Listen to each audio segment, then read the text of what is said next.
Greetings, travelers and plumbers. We're replacing this hose, this faucet, a hose bib, a silcock, a antifreeze faucet. Now we tried to fix it with a rubber washer, but that wasn't good enough. This fixture is 5 years old. It's mounted kind of at an angle. It's not good, but I'm showing you before.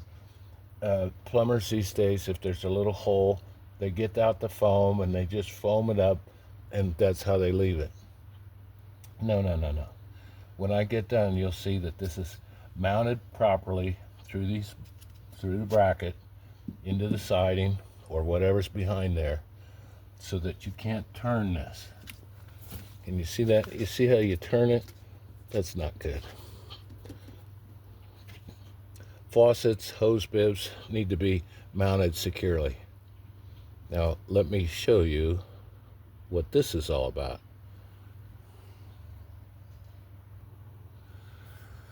This is a anti-siphon, frost-free silcock by Proline. And this one happens to be 12 inches.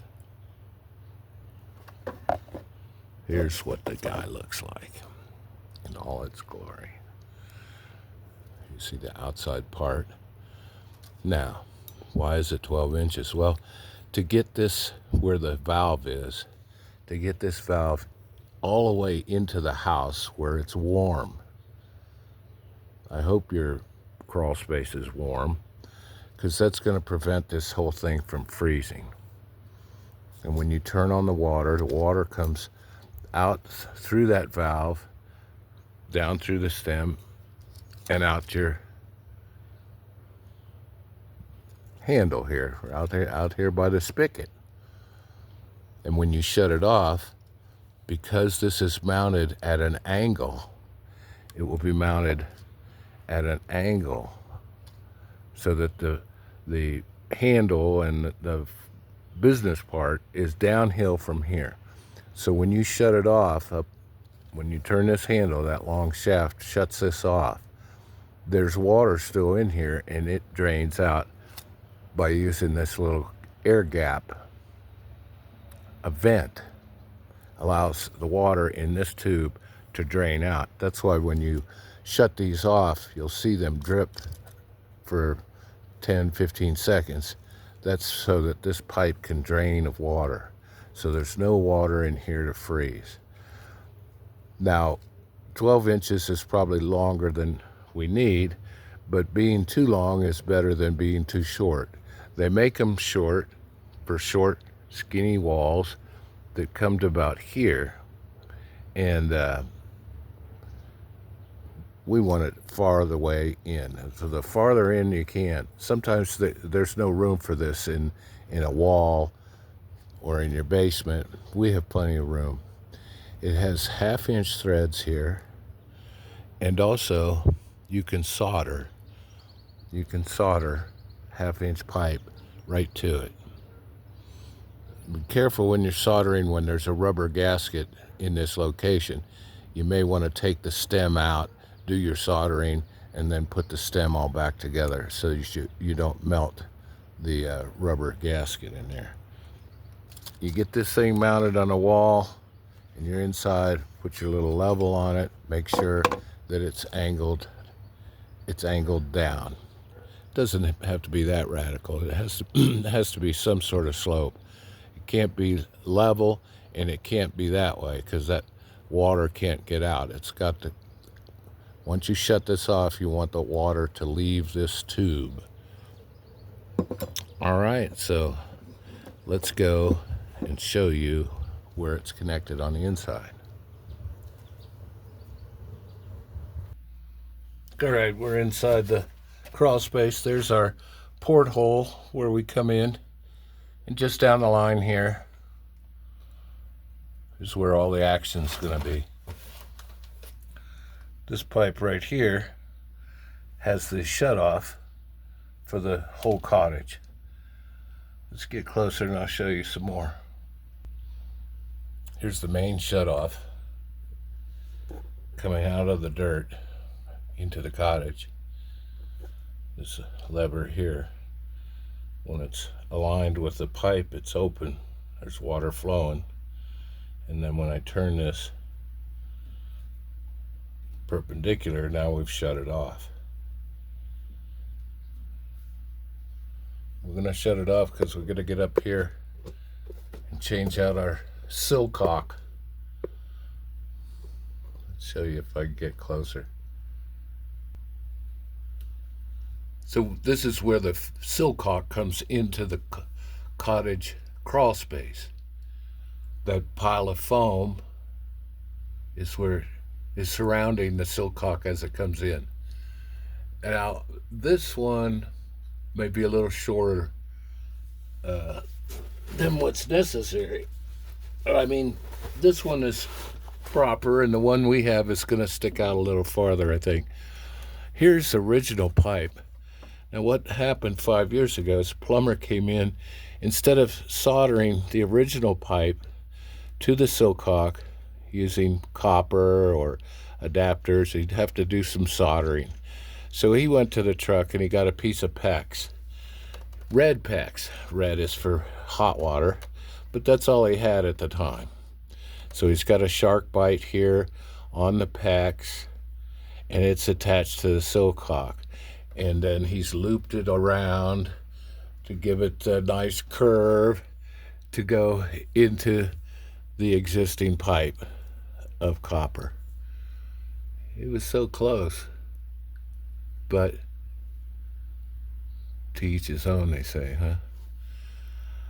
So, making it easy on us, we just unhook the PEX, take out our sill caulk, get rid of this foam, and bring the new one in. Now the new one, I think, is going to come out a little farther, maybe about to here.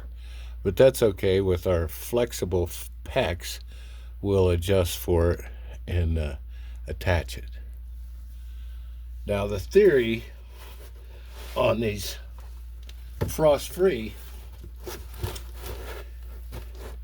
is that valve that's inside, just beyond the brass in the tube, is in the warmth of the structure, if you could call it that, this cottage.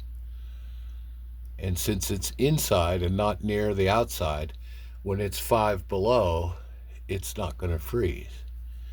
And it also explains why the floor is not insulated.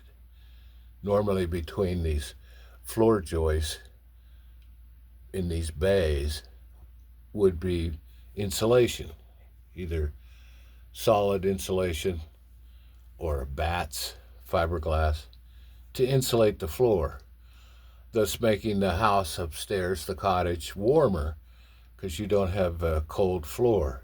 But there is a theory that you leave it uninsulated so that the warmth from upstairs gradually makes its way down here and keeps things warm, especially copper pipes.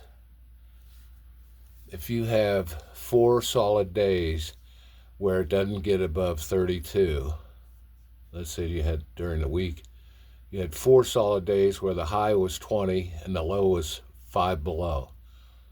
That's enough time to burst some pipes. If you have 1 day of below 32, say the high was 50 and it dropped down to 25, one night, you might get away with it. But 4 consistent days, maybe 2 consistent days of below freezing, your water pipes are going to be popping. They get pinhole leaks, little splits in the copper. Now we have a variety of different plumbing in here. We've got, of course, the white PVC drain, and back here is the CPVC. This is same sort of vinyl, but it's special for drinking water. CPVC is for showers, bathing, sinks. It's special. Takes special glue. It's a different size, and Then, of course, is the old standby copper, which needs to be sweated or soldered. We have a gas pipe. Gas pipes don't freeze. They don't pop. I've never seen them.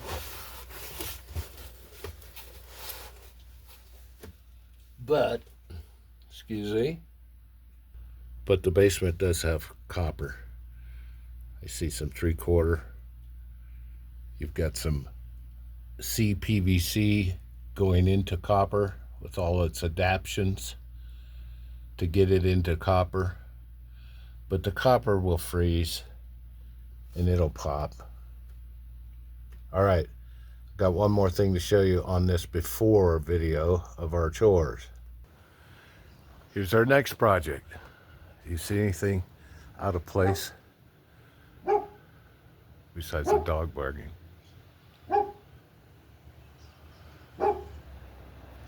It's missing a board up there, isn't it?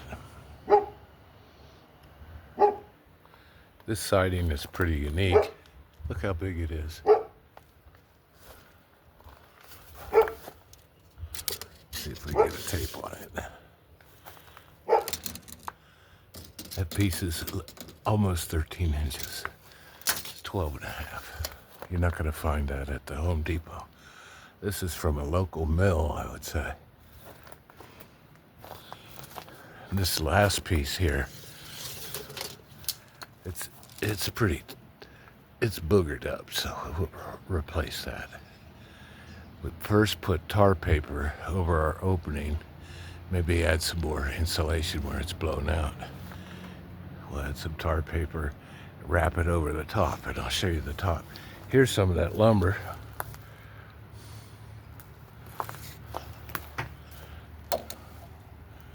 How about a piece 14 inches wide? Dang. And it's 16 feet long. We have enough with these two pieces to fill that gap, fill that empty space. All right, here's our top. This opening has been here for 2 years. They did the siding, and I guess it was a Friday, and they said, well, forget that last piece. Let's take off. The old felt is pretty wore out, so we'll cut this back and we'll tuck a piece under, maybe loosen this tin and get a piece of felt up under here a couple inches. Then wrap this all the way down, and if we can, tuck some behind this siding. Could be a little tight. Now this board here is going to come down and overlap this board by an inch, inch and a half or so. So it'll come up and end on this corner. And I have a piece of tin. It's a purple piece of tin. Some of this roof is purple. And it's a L-shaped. We'll get it to cover this and cover the top of our next piece of siding, our last piece of siding. So that's our little chore. Button that up. All right, this is the before video of a couple of chores, and we'll get back to you when we're done. From Saguache, Colorado, it's coastal.